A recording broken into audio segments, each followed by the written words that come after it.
Hello students, स्वागत है आपका मेरे यूट्यूब चैनल जूलॉजी फंडे में। और मैं हूं आपका डॉक्टर एसपी सर। तो यहाँ पर मैं आपको बताने वाला हूँ, जैसा कि हम इससे प्रीवियस लेक्चर में बात कर रहे थे नर्व टिश्यू के बारे में, तो इस लेक्चर में हम उसी नर्व टिश्यू को जो है कंटिन्यू करेंगे, उसके रिमेनिंग पार्ट को पढ़ेंगे। और बच्चों ध्यान दीजिए, अगर आपको इस चैनल का कंटेंट पसंद आता है तो चैनल को लाइक, सब्सक्राइब और शेयर जरूर कीजिए और बेल आइकॉन को दबाना ना भूलें, जिससे कोई भी नया लेक्चर मेरा अपलोड होता है तो वो लेक्चर आप तक पहुंच सके। और साथ ही साथ हम इस चैनल पे कई सारे मोटिवेशनल सेमिनार्स और कई सारी जो मैं स्ट्रेटजी आपको बताने वाला हूँ, आगे कुछ जो डिफरेंट लेक्चर्स आएंगे उनमें स्ट्रेटजी की हम बात करेंगे, जिससे कि नीट एग्जाम को आप किस तरीके से आसानी से क्रैक कर सकते हैं। तो बच्चों इस चैनल से जुड़े रहिए और दूसरों को भी इसका फायदा दीजिए, इस चैनल को शेयर और सब्सक्राइब जरूर कीजिए। तो चलिए हम यहाँ पर बात करने वाले हैं नर्व टिश्यू के रिमेनिंग पार्ट की। तो इससे प्रीवियस लेक्चर की अगर अपन बात करें तो हमने न्यूरॉन के स्ट्रक्चर के बारे में पढ़ा था, टाइप्स ऑफ न्यूरॉन्स हमने पढ़ा था। अब हम बात कर रहे हैं, नेक्स्ट मैं आपके साथ शेयर करने वाला हूं नर्व टिश्यू के एक ओवरऑल टिपिकल स्ट्रक्चर के बारे में। तो देखिए, जो नर्व टिश्यू होता है, जिसको हम नर्वस टिश्यू कह रहे हैं, इसका एक जनरलाइज फॉर्म अगर मैं आपको बताऊं तो कुछ इस तरीके से देखिए, यहाँ पर अपन स्ट्रक्चर को बना सकते हैं। अभी आपको चीजें समझ में आएंगी, थोड़ा सा मैं इसको एलॉबरेट करके आपके सामने बनाना चाह रहा हूं।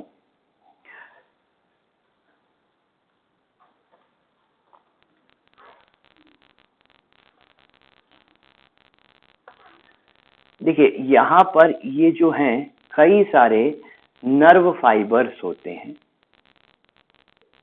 ये नर्व फाइबर्स हैं जो अभी आपको यहां पर दिखाई दे रहे हैं। ये सारे नर्व फाइबर्स हैं।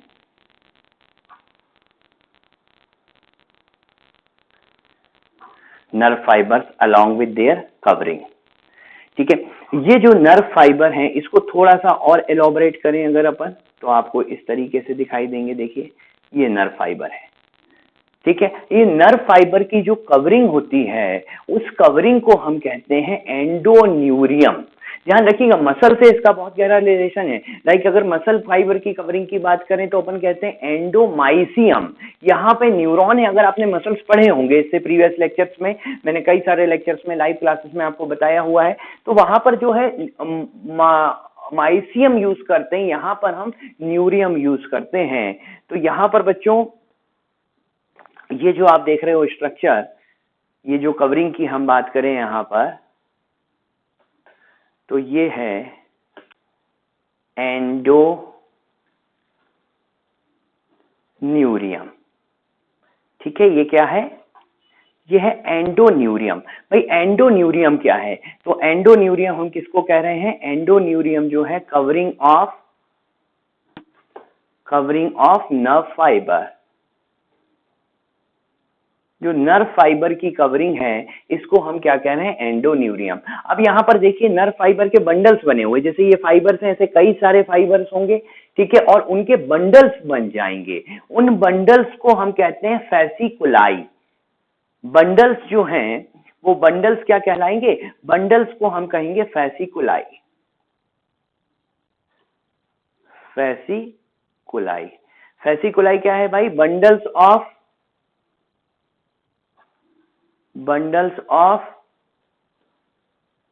Nerve fibre. ठीक है, ये जो नर्व फाइबर के बंडल्स हैं, इन बंडल्स को हम क्या कह देंगे? इन बंडल्स को हम कह देंगे फैसिकुलाई। ठीक है, क्लियर? अब यहां पे बंडल्स की भी कवरिंग होगी। देखिए, बंडल्स की कवरिंग होगी। बंडल्स की जो ये कवरिंग दिखाई दे रही है रेड कलर से आपको, इन बंडल्स की कवरिंग को हम कहेंगे पेरीन्यूरियम। ये है पेरीन्यूरियम। तो पेरीन्यूरियम हम क्या बोल सकते हैं? Covering of fasciculi. भाई कवरिंग ऑफ फैसिकुलाई है ना, मतलब बंडल्स की कवरिंग है। बंडल्स की कवरिंग है मतलब क्या है? पेरीन्यूरियम अपन इसको कहेंगे। अब देखो, ऐसे कई सारे बंडल्स आपको यहां पर दिखाई दे रहे होंगे, जैसे कि आप देख सकते हैं कई सारे बंडल्स होंगे जो आपको यहां पर दिखाई दे रहे होंगे। यहां पर ये देखिए, ये है बंडल, ठीक है ना, ये है फैसिकुलाई, ठीक है। तो ऐसे कई सारे फेसिकुलाई आपको यहाँ पर दिखाई दे रहे हैं, यहाँ पर ये है फेसिकुलाई। तो ये कई सारे बंडल्स हैं, ठीक है ना, और ये बंडल्स मिलकर जो है पूरा टिश्यू बना रहे हैं। ये बंडल्स मिलकर कंप्लीट टिश्यू फॉर्म कर रहे हैं। तो जो कंप्लीट नर्व टिश्यू होगा उसकी जो कवरिंग होगी उसको हम कहेंगे, ये जो कवरिंग की बात कर रहे हैं अपन यहाँ पर, इस कवरिंग की बात करें अगर, तो इस कवरिंग को हम क्या कहेंगे भाई, इस कवरिंग को हम कहते हैं एपिन्यूरियम।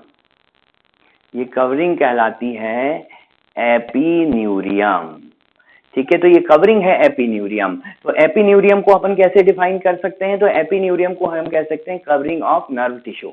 तो सीधी सिंपल सी बात है, देखिए कोई ज्यादा कंफ्यूजन वाली बात नहीं है यहाँ पर, बहुत सिंपल सी बात है कि नर्व टिश्यू होगा, नर्व टिश्यू के नर्व फाइबर्स होंगे, नर्व फाइबर्स के ऊपर की कवरिंग क्या कहलाएगी, ये एंडोन्यूरियम कहलाएगी।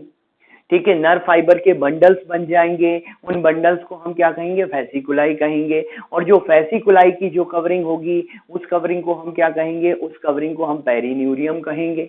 ठीक है, और ये ऐसे कई सारे फेसिकुलाई, कई सारे बंडल्स मिलकर जो है वो आपका टिश्यू बना देंगे। उस टिश्यू की जो ओवरऑल कवरिंग होगी उसको हम क्या कहेंगे, एपिन्यूरियम कहेंगे। ठीक है, और ये सारी कवरिंग किसकी होती है, ये सारी कवरिंग जो है वो कनेक्टिव टिश्यू की होती हैं। अच्छा, इसके बीच में यहाँ पर ऐसा नहीं है कि बस यही स्ट्रक्चर होगा, इनके बीच में यहाँ पर न्यूरोगिलिया सेल्स भी होंगी, जो सपोर्टिंग सेल्स थी ना, जिनके बारे में अपन ने डिटेल में अभी पढ़ा नहीं था लेकिन आगे अपन पढ़ने वाले हैं। ये जो सेल्स होगी, ये कौन सी सेल्स होगी, ये न्यूरोगिलिया सेल्स।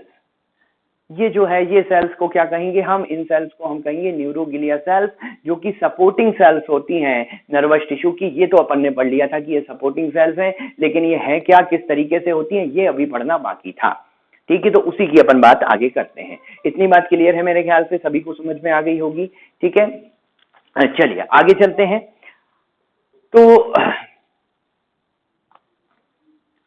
बच्चों आगे अपन देखते हैं यहाँ पर न्यूरोगिलिया सेल्स के बारे में, जिनकी हम बार बार बात कर रहे थे अभी। न्यूरोगिलिया सेल्स, न्यूरोगिलिया सेल्स, तो ये हैं क्या न्यूरोगिलिया सेल्स, न्यूरोगिलिया सेल्स। तो यहां पर अब अपन बात करेंगे इन सेल्स के बारे में जिनको हम कहते हैं न्यूरोगिलिया सेल्स। ठीक है, तो ये जो न्यूरोगिलिया सेल्स होती है बच्चों, ये न्यूरोगिलिया सेल्स, जैसे कि पहले भी हमने कहा, neuroglia cells are the supporting cells. ये क्या होती हैं, they are the supporting cells, nervous tissue की सपोर्टिंग सेल्स होती हैं। ठीक है, सपोर्टिंग सेल का मतलब क्या है कि मेजर सेल्स नहीं है ये, हालांकि नर्वस टिश्यू का 50% पार्ट बनाती हैं, makes 50% part of nervous tissue. ये नर्वस टिश्यू का कितना पार्ट बनाती हैं, ये नर्वस टिश्यू का जो है 50% पार्ट बनाती हैं। तो कोई कम सेल नहीं है, आधी सेल यही होती हैं। लेकिन ये सपोर्टिंग सेल इसलिए कहा जाता है इनको, because they are non excitable.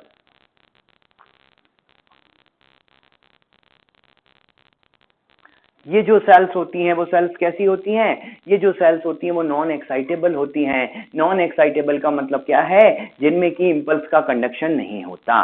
जैसे अपन नर्वस न्यूरॉन्स की बात करें, नर्व सेल की बात करें, तो हम कहते हैं कि इंपल्स कंडक्ट कर सकती हैं। लेकिन यहाँ पर ये जो न्यूरोगिलिया सेल्स होती हैं, they are non excitable cells. मतलब नॉन एक्साइटेबल सेल्स हम किसको कह रहे हैं, डू नॉट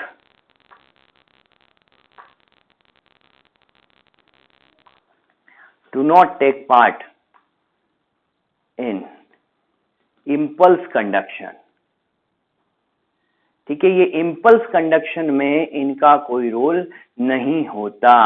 तो ये करती क्या है, ये बाकी के सपोर्टिंग फंक्शन करती हैं। बाकी के क्या सपोर्टिंग फंक्शन करती हैं, हम इनकी ही बात करने वाले हैं। इनके टाइप्स भी पढ़ने वाले हैं कि न्यूरोगिलिया सेल कितने टाइप की होती हैं और इनके फंक्शन क्या होते हैं, उसके बारे में भी हम बात करने वाले हैं। तो ये तो न्यूरोगिलिया सेल्स के बारे में एक जनरल ओवरव्यू था। चलिए बात करते हैं न्यूरोगिलिया सेल के टाइप्स की।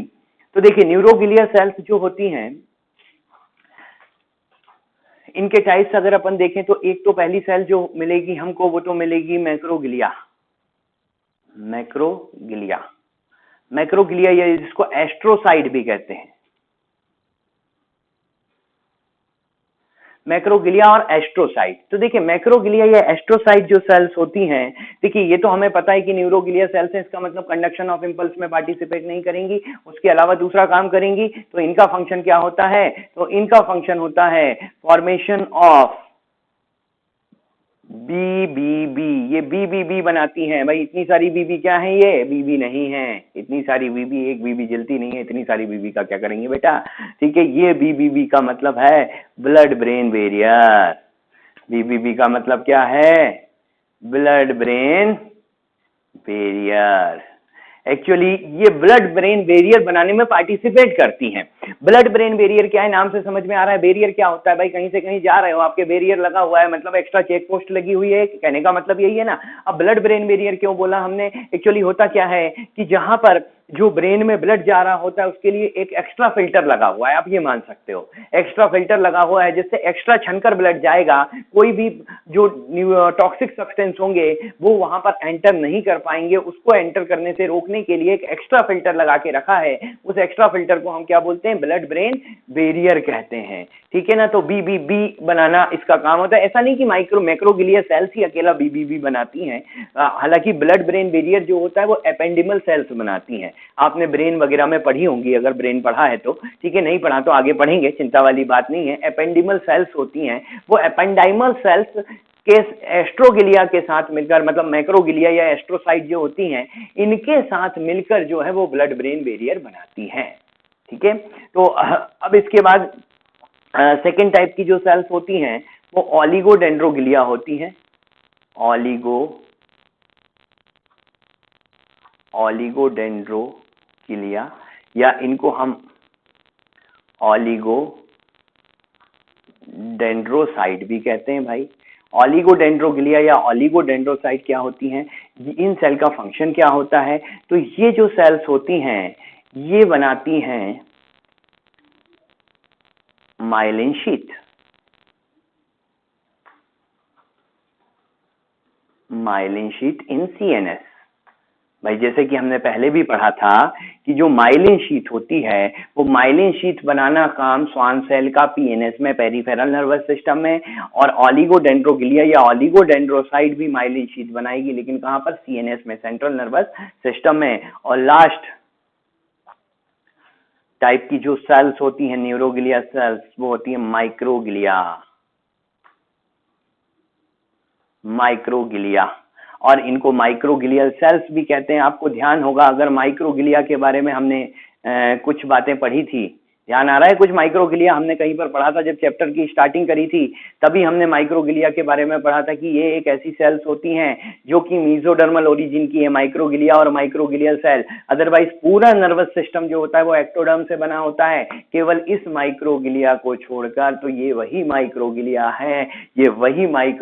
है जिनकी ओरिजिन कैसी होती है? जिनकी ओरिजिन मीजोडर्मल होती है। ठीक है। ये क्या करती हैं? तो दे आर दी फैगोसाइटिक। ये फैगोसाइटिक नेचर की होती हैं। फैगोसाइटिक का मतलब क्या है कि कोई भी माइक्रोब्स आएगा उसको किल कर देंगी, उसको एनगल्फ कर लेंगी, उनको खा जाएंगी, वो फैगोसाइटिक सेल्स होती हैं। तो यहाँ पर फैगोसाइटिक सेल माइक्रोगिलिया और माइक्रोगिलियल सेल्स हैं। तो बच्चों यहाँ पर नर्वस टिश्यू का पार्ट जो है वो कंप्लीट होता है। बाकी नर्व के बारे में कुछ और इंफॉर्मेशन होती हैं, ठीक है, लाइक उनके जंक्शंस के बारे में, साइनेप्स जो हैं उनके बारे में। तो उन चीजों को हम पढ़ते हैं जब हम कंडक्शन ऑफ इम्पल्स पढ़ रहे होते हैं नर्वस टिश्यू में, जो आपके 11th के chapter neural control and coordination में है, कंडक्शन ऑफ नर्व इम्पल्स। तो उसके साथ हम इस नर्व के बारे में और भी एक्स्ट्रा बातें करते हैं। यहाँ पर तो अपन नर्व टिश्यू पढ़ रहे थे, तो नर्व टिश्यू में बहुत जनरल सी अपन ने बातें करी, स्ट्रक्चर के बारे में, टाइप्स के बारे में और न्यूरोगिलिया सेल्स के बारे में। तो आज के लेक्चर को मैं यहीं समाप्त करता हूं और आपसे यहीं विदा लेना चाहता हूं। आप लोगों का बहुत बहुत धन्यवाद। Thank you.